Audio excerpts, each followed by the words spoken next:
La démarche historique et sociologique s'oppose à ce que j'appellerais la démarche ontologique.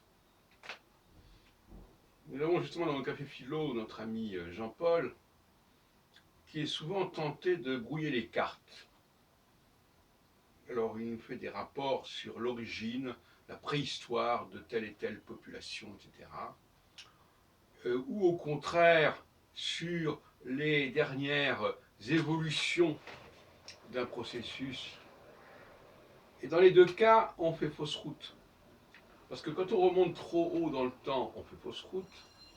Parce qu'on éclipse des changements majeurs qui ont pu se produire par la suite.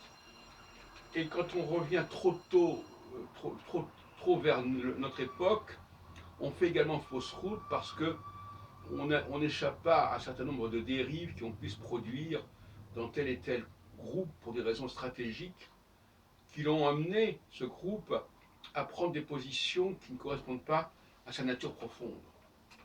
Donc là encore aussi, on embrouille tout. Par exemple, dans le cas de la gauche, la question n'est pas de savoir si les gens de gauche aujourd'hui ont pris telle et telle position, si les leaders de gauche ont pris telle et telle position, mais de savoir ce qu'est systémiquement la gauche, et pas seulement comment on l'aperçoit, comment elle se manifeste à tel et tel endroit. Donc il y a des personnes qui sont incapables d'une appréhension ontologique. C'est vrai pour le religieux aussi. Ce que les juifs aujourd'hui font ou ne font pas, est-ce que c'est pertinent pour comprendre le judaïsme? Est-ce que ce que les gens disent aujourd'hui de la question de la langue française par rapport à la langue anglaise correspond à une quelconque réalité scientifique? Donc il y a des tas de discours, de fantasmes, de délires qui risquent de brouiller les cartes, et souvent on le fait sciemment, délibérément, pour embrouiller le discours. Il y a une instrumentalisation de la science, par exemple aussi pour nier certaines constatations.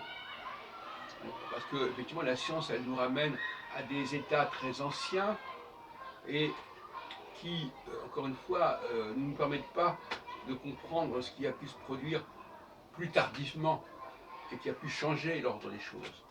Et inversement, il y a des démarches qui nous ramènent à des périodes très récentes, qui là encore sont éloignées de ce moment déterminant structurellement, qui a pu être fondateur.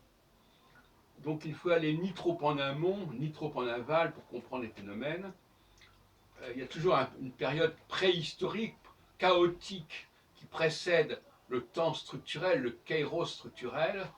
Et puis il y a toujours une période de dérive et de dévoiement qui succède. Et ce qui m'intéresse, moi, c'est retrouver ce kairos et pas être pris en sandwich entre le trop ancien et le trop nouveau. Mais il y a un problème d'aveuglement ontologique chez certaines personnes.